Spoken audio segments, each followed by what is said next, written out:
नमस्कार मित्रों,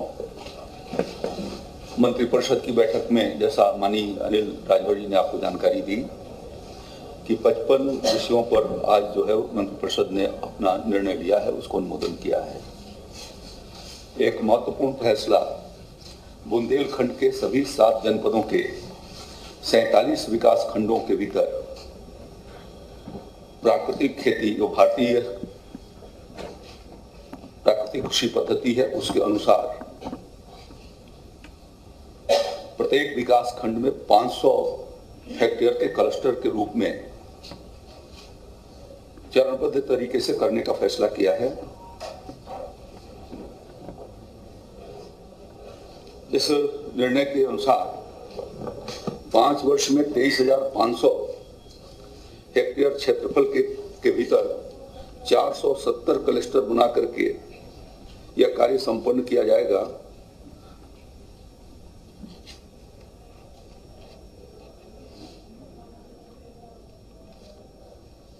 इस पर 68 करोड़ 83 लाख रुपए का जो परिव्यय आएगा वो राज्य के वित्तीय संसाधनों से इस कार्यक्रम को संचालित किया जाएगा। माननीय मुख्यमंत्री योगी आदित्यनाथ जी ने अनेक अवसरों पर इस बात को कहा था कि बुंदेलखंड को हम प्राकृतिक खेती का हब बनाएंगे, जिससे कि ऑर्गेनिक प्रोडक्ट्स जो है वो वहां से पूरे देश और दुनिया को जा सकें।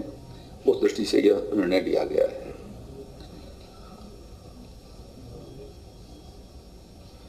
पहले चरण में 235 क्लस्टर बनाए जाएंगे, इस साल से शुरू किए जाएंगे और अगले साल फिर 235 क्लस्टर चलेंगे। प्रत्येक क्लस्टर 50 हेक्टेयर का होगा। नजदीक के 1, 2, 3 गांव से उन किसानों का जो इच्छुक होंगे उनका चयन करेंगे। प्राथमिकता उन किसानों को देंगे जिनके पास अपनी देशी गाय है या जो किसान निराश्रित गो वंश स्थल से गौशालाओं से वह गाय ले जाकर के पालने की दृष्टि से वो ले जाना चाहते हैं। इस योजना के संचालन किए जाने से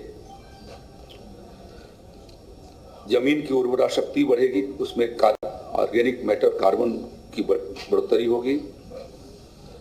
जो बुंदेलखंड में छुट्टा जानवरों की समस्या है उसका समाधान किया जा सकेगा और रसायन और पेस्टिसाइड, इंसेक्टिसाइड से मुक्त हम पौष्टिक आहार अपने प्रदेश की जनता को उपलब्ध करा सकेंगे। केमिकल फर्टिलाइजर के प्रयोग को कम होने से विदेशी मुद्रा का भी बचत अपने देश को कराया जा सकेगा। एक दूसरा महत्वपूर्ण निर्णय माननीय मुख्यमंत्री जी की अध्यक्षता में मुख्यमंत्री फेलोशिप कार्यक्रम के क्रियान्वयन के अनुमोदन का प्रस्ताव स्वीकृत हुआ है। जैसा आप जानते हैं कि पूरे देश भर में 120 आकांक्षा एस्पिरेशनल डिस्ट्रिक्ट हैं, उसमें से 8 उत्तर प्रदेश जनपद के भीतर हैं। हमारे 5 जनपद देश के जो नंबर 20 है उसमें से अच्छे तरीके से इम्प्रूव किया है। वो विद इन 20 यानी 5 हमारे जनपद उसके भीतर हैं। उसी तरीके से उत्तर प्रदेश के भीतर ऐसे 100 जो विभिन्न योजनाओं के भीतर पीछे विकास खंड है उनका चयन करके और उनको आकांक्षात्मक विकास खंड के रूप में हम लोग बनाने का फैसला कर रहे हैं, जिसके भीतर इस फेलोशिप कार्यक्रम के भीतर 100 शोधार्थियों को जो आईटी के होंगे या विभिन्न सेक्टर के जो रिसर्च स्कॉलर्स होंगे उन्हें इस कार्यक्रम के अंतर्गत 30,000 रुपए प्रतिमाह की दर से 30,000 रुपए प्रतिमाह की दर से उनको फेलोशिप दिया जाएगा और वहां पर उन्हें एक टैबलेट भी उपलब्ध कराई जाएगी, जिससे कि वहां के पूरे डाटा को फीड कर सके जो वहां की आवश्यकता है, क्या कैसे उनकी समस्याओं का समाधान कर सकते हैं,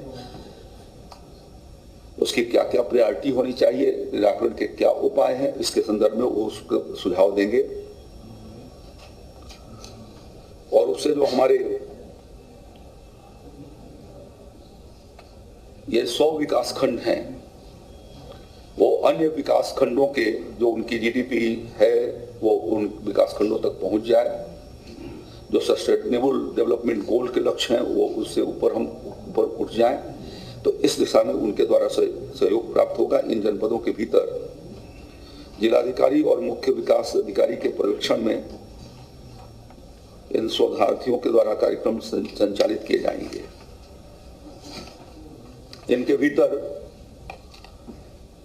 कृषि, ग्रामीण विकास, पंचायती राज से संबद्ध क्षेत्र, वन, पर्यावरण, जलवायु, शिक्षा, स्वास्थ्य, स्वच्छता, पोषण, कौशल विकास, जो SGDP के पॉइंट्स हैं उनके अनुसार ऊर्जा नवीनीकरण, data science, artificial intelligence, IT, ITS, जैव औद्योगिकी, machine learning, data governance, banking और वित्त, राजस्व, लोक नीति और गवर्नेंस के क्षेत्रों में अध्ययन करके ऐसे विद्यार्थियों का चयन किया जाएगा।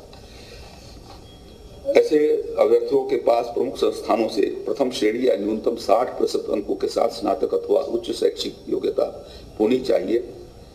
वो सूचीबद्ध करके इसमें या उनके पास उत्कृष्ट कंप्यूटर कौशल और इंफॉर्मेशन टेक्नोलॉजी के संचालन का यदि उसके पास स्किल्ड है तो ऐसे अभ्यर्थियों को जिनकी उम्र 40 वर्ष से कम होगी उनका चयन किया जाएगा।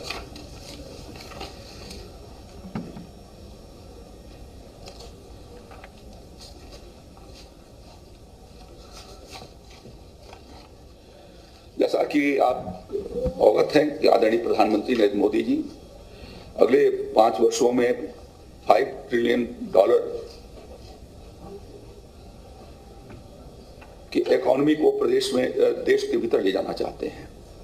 माननीय मुख्यमंत्री जी ने बजट के समय भी और उसके पूर्व सरकार के समय ही ये उन्होंने कहा कि उत्तर प्रदेश को हमें $1 ट्रिलियन की इकोनॉमी के रूप में आगे की ओर बढ़ाना है।